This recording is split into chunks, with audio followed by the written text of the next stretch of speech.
Jambo mambo familia angu, mimi ni Eli-Ben-Eli. Karibu karibu karibu karibu familia angu, karibu.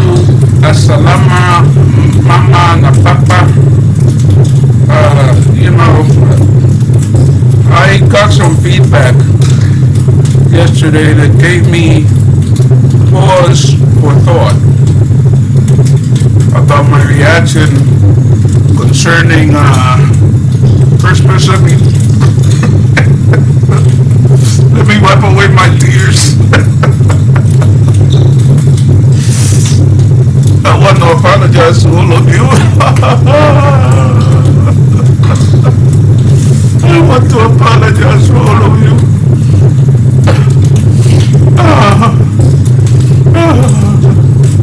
I'm crying because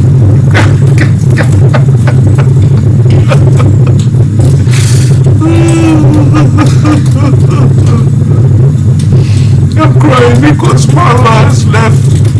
Never wants it.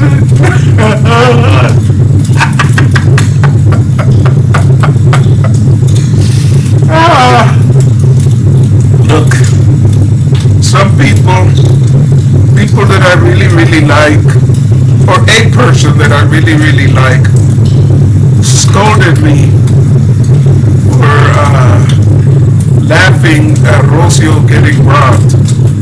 You know, I don't know, maybe I'm a terrible person.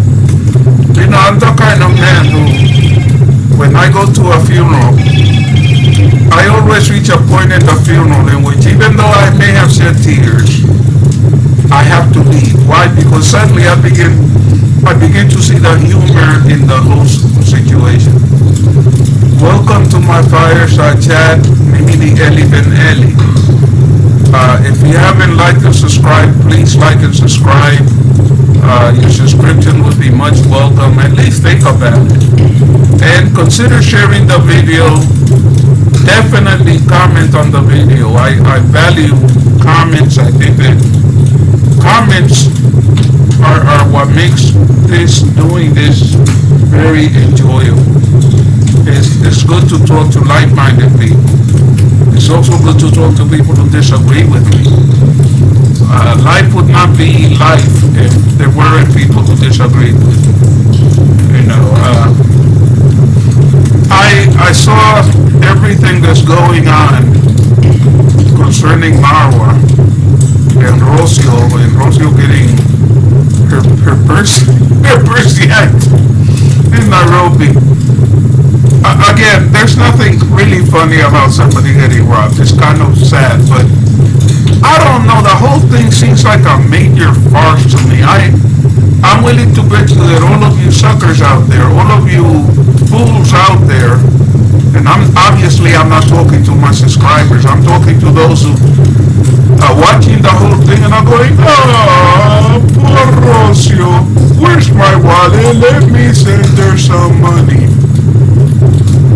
You know, the people in Nyabohanse, the people throughout Africa that are starving, that really need help, that are suffering, that are in camps and everything.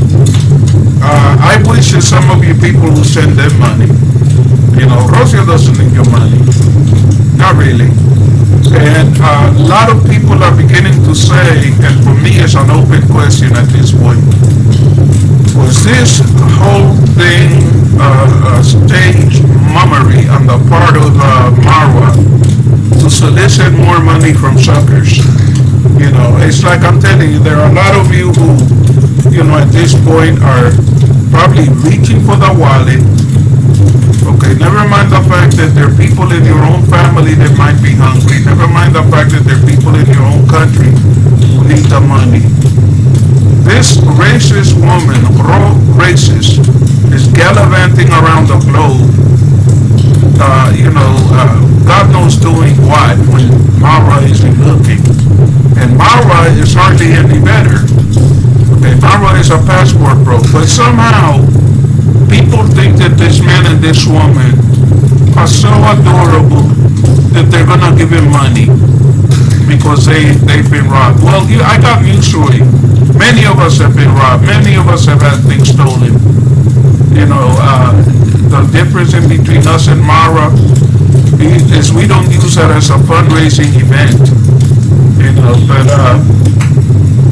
yeah, you know, if some of you thought that I was being a little bit mean, laughing at Rocio, and you know, if some of you thought that I was being a little extreme in saying that hungry people, you know, I understand if a hungry man steals. There have been times in my life when I was hungry. There's a joke by George Bernard Shaw. There have been times in my life when I was hungry, and whenever I felt hungry, I sought out a restaurant. I sought out a restaurant and bought some food. No. I have really been hungry, and I have never stolen. What I will not do now, what I will never do, is judge another man or another woman who steals because they're hungry. Okay? My theory is this, okay? A hungry man or a hungry woman or a hungry child, you don't approve of their stealing, but you don't condemn him for it either. I mean, rich people would teach the poor that it's the honorable thing to do to starve to death, but only God knows what they would do if they were in that position, because they have never been in that position. Anyway, I wanted to bring something to the all's attention that fascinates me. Apparently, Bill Gates, you know, who has all the connections in the world that are required to be the devil himself, has come up with some sort of ID that was rejected in America. An ID system in which the ID is injected into a person's vein. America rejected it, but guess what? Good old lovers of everything Western, Kenya, went ahead and accepted this. And here's what I hate even more about that story. Oh, by the way, let me tell you, it was the Twins Hangout in Kenya who did a story about this. Excellent video, I suggest you watch it. The thing that bothers me about it is that they are inoculating children with those IDs. Okay, a child has no protection. A child cannot say, no, I don't want this. A newborn child just submits to what adults do. I think that this is horrendous. And my big question that I want all of you to ask yourself is this. If America rejected this technology, okay, America that has so much more of a technological know-how than Kenya, why are the people of Kenya, why is the government of Kenya permitting this? Have they never heard of organ harvesting? Have they never heard of all of the trade in organs, in human organs? Okay. Let's say, for example, that you're a rich man. Let's say that you're Bill Gates, and you discover that you need a liver. There is a poor child that he has in this data bank that he has created by having people injected with this identification technology. He finds a poor child in a slum of Nairobi. Very poor child, poor family. The child has a matching blood type. The doctors look at the child's medical records and say this would be a perfect transfer, a perfect organ harvest. Okay, they go to the mother and father. They tell the mother and father, oh, my dear friends, let me take this child to America for a first-rate education, and I'm gonna give you $1 million Kenyan shillings. Do you think those parents are gonna refuse? Okay, and that child gets taken to a clinic somewhere, his organs are harvested, his body ends up in a shallow grave somewhere. Folks, that technology is bad, and it surprises me that Kenyans who take so much pride in eating organic foods, Kenyans who take so much pride in avoiding chemicals on their food, on their vegetations, will consent to this kind of technology. It is a nightmare waiting to happen. And you want to know what? They're doing it in Africa because they consider African lives cheap. Africa is kind of like a breeding ground for lab rats for the West.